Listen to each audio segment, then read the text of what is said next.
In the annals of ancient wisdom, a timeless fable attributed to Aesop unfolds the bat and the birds. This cautionary tale weaves a narrative of a creature caught between two worlds, whose opportunistic neutrality in the face of conflict leads to a fate of isolation. Through its poignant storytelling, the fable imparts a lasting lesson on the virtues of integrity and the perils of deceit. The story begins in a time of great turmoil, as a fierce war erupts between the denizens of the sky and the inhabitants of the earth. The birds of the air, with their majestic wings and soaring spirits, find themselves locked in a bitter struggle against the beasts of the land, formidable in their strength and cunning. Amidst this chaos, a peculiar creature emerges: the bat, a being that straddles the line between avian and terrestrial. The bat, acutely aware of its unique position, sees in this conflict not a call to arms, but an opportunity for self-preservation. With a shrewd eye on the ever-shifting tides of battle, the bat embarks on a duplicitous strategy. When fortune favors the feathered, the bat takes to the skies, its leathery wings spread wide as it proclaims kinship with the birds. "Look at my wings," it cries, soaring alongside its supposed brethren.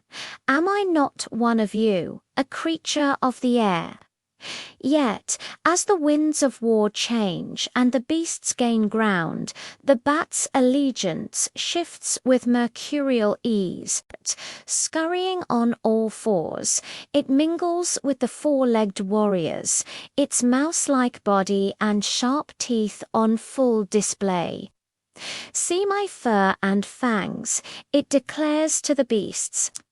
"Surely I am one of your kind, a creature of the earth." This chameleon-like behavior serves the bat well for a time, while others fall in battle, pledging their lives to one side or the other. The bat deftly avoids the perils of true commitment. It revels in its perceived cleverness, believing it has outsmarted both factions in this deadly game. However, as with all conflicts, the war between birds and beasts eventually draws to a close. The battlefields fall silent, and a fragile peace settles over the land. It is in this moment of newfound harmony that the bat's true test begins. Sensing that the danger has passed, the bat emerges from its shadowy refuge, ready to bask in the glow of victory, regardless of which side has prevailed. With a swagger in its step and a smile on its face, the bat approaches first the birds, then the beasts, eager to join in their celebrations. But the reception it receives is far from the warm welcome it anticipates. The birds, their feathers ruffled by memory, turn their backs on the bat. "How dare you claim kinship with us now?" they chirp in indignation. "When the battle raged, you were quick to deny your wings and seek refuge with our enemies." Rebuffed by the avian community, the bat turns to the beasts, hoping for a more sympathetic audience. Yet here too, it finds only cold stares and turned backs.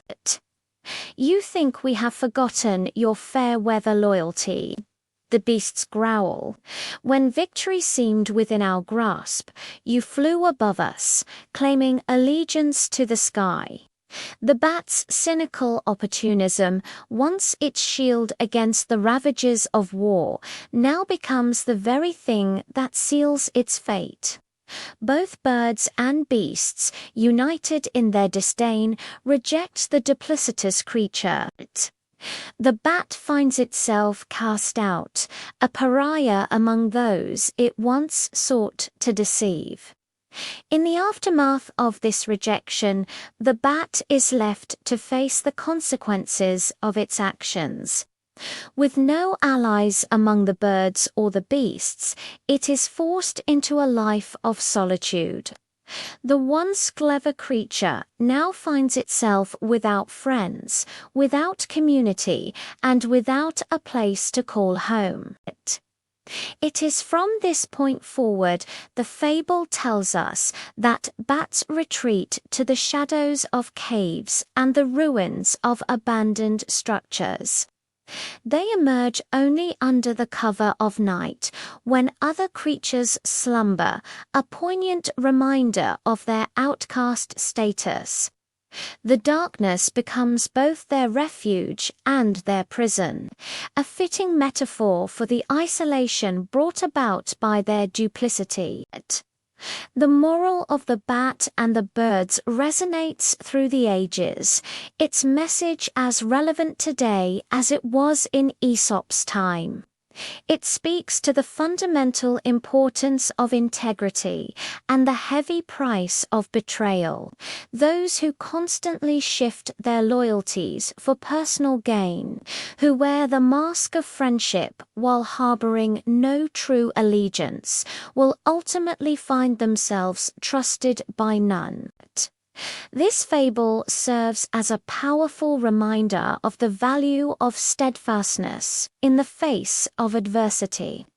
It suggests that it is far nobler to stand firmly with one's chosen allies, even in times of hardship, than to attempt to be a friend to all and an ally to none. The bat's fate illustrates the hollow victory of self-preservation at the cost of honor and trust.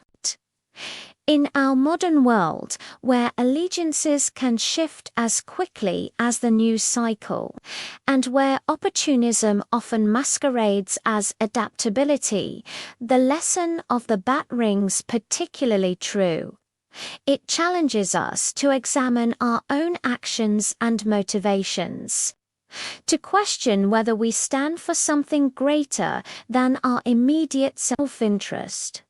The fable also speaks to the lasting nature of reputation. Aesop's actions during the war, while seemingly clever in the moment, left an indelible mark on how it was perceived by others.